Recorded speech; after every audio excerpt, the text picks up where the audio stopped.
Hello viewers, आज के एक नए वीडियो के साथ मैं हूं मोहम्मद सफदर डोगर। तो आज के लेक्चर में जो टॉपिक हम कवर करेंगे वो है जी difference between prefix and postfix increment. और इसी के साथ हम देखेंगे difference between prefix and postfix decrement, यानी कि प्रीफिक्स और पोस्ट फिक्स इंक्रीमेंट में फ़र्क क्या होता है। हमने पिछले लेक्चर में कवर किया था कि प्रीफिक्स फॉर्म क्या होती है। प्रीफिक्स में ये होता है कि हम इंक्रीमेंट या डिक्रीमेंट के ऑपरेटर को वेरिएबल के पहले इस्तेमाल करते हैं, जबकि पोस्ट फिक्स फॉर्म में या इंक्रीमेंट या डिक्रीमेंट में हम वेरिएबल को इंक्रीमेंट या डिक्रीमेंट ऑपरेटर को वेरिएबल के बाद इस्तेमाल करते हैं। तो बिस्मिल्लाह करते हैं। When increment operator is used independently, prefix and postfix give same result। Main कि अगर हम हमारे वेरिएबल इंडिपेंडेंटली परफॉर्म करेंगे तो प्रीफिक्स फॉर्म और पोस्टफिक्स फॉर्म में कोई फ़र्क नहीं होगा। जैसे हम एक यहाँ पे एग्जांपल लेते हैं, int a is equal to 5 है, इसके अंदर हम पोस्टफिक्स इंक्रीमेंट कर देते हैं। इसी तरह हमने एक वेरिएबल लिया है a इज़ इक्वल टू 5 और इसके साथ हम प्रीफिक्स इंक्रीमेंट का ऑपरेटर अप्लाई कर देते हैं। तो देखिए, give the same result, the value of a is 6। दोनों में जो रिज़ल्ट आएगा a की वैल्यू जो है ना वो कितनी हो जाएगी, 6 हो जाएगी।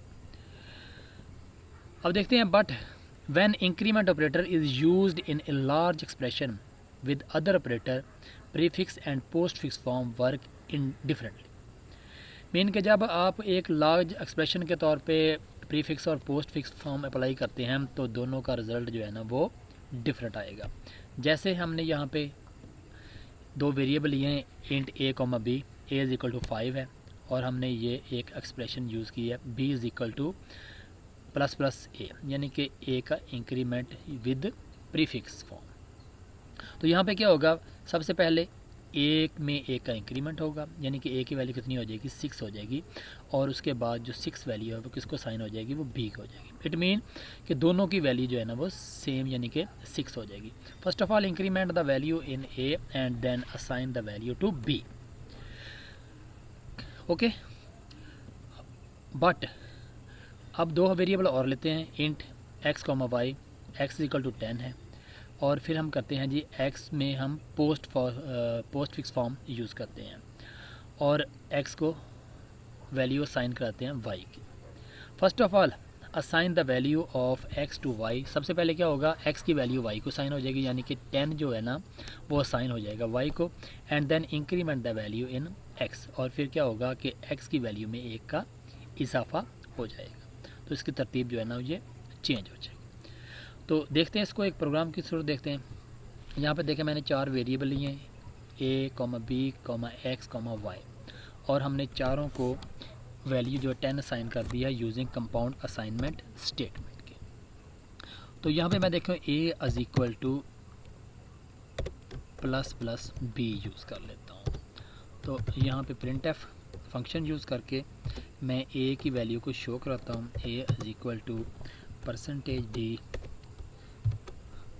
तो यहाँ पे कॉमा a डाल के एंड पे सेमीकोलन लगा देंगे और इसी को अगर हम कॉपी करके वैल्यू b की भी शो करवा देते हैं, तो यहाँ पे b की वैल्यू शो करा देते हैं और यहाँ पे /n यूज़ कर लेंगे ताकि b की वैल्यू नेक्स्ट लाइन पे शो हो जाएगी।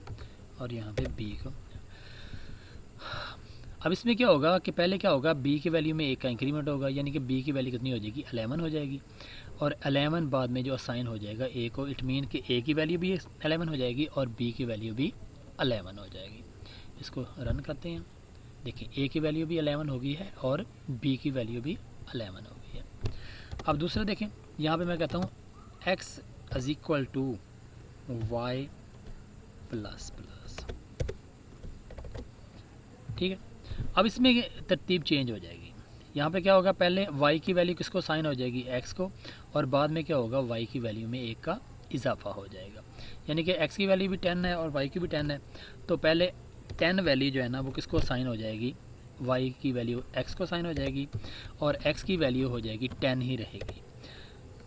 और बाद में क्या होगा, y की वैल्यू जो है ना वो उसमें 1 का इजाफा हो जाएगा, मीन कि y की वैल्यू 11 हो जाएगी।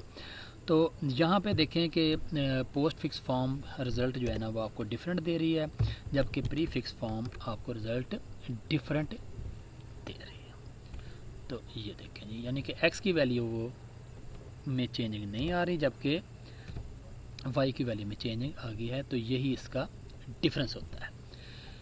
जैसे अपने पहले लेक्चर में देखा था कि अगर हमारे दोनों वेरिएबल इंडिपेंडेंटली काम करते हैं तो उसके रिज़ल्ट सेम रहते हैं, बट जब आप किसी लार्ज एक्सप्रेशन में किसी को यूज़ करते हैं तो इसके रिज़ल्ट चेंज हो जाते हैं।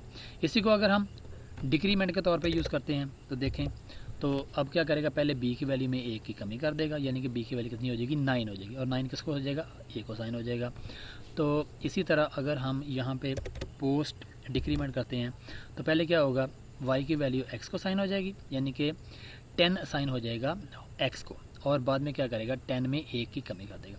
इट मीन a की भी 9 हो जाएगी, b की वैल्यू भी 9 हो जाएगी, y की वैल्यू भी 9 हो जाएगी, जबकि x की वैल्यू 10 ही रहेगी। ये देखिए, ठीक है जी, ओके, अल्लाह हाफिज़।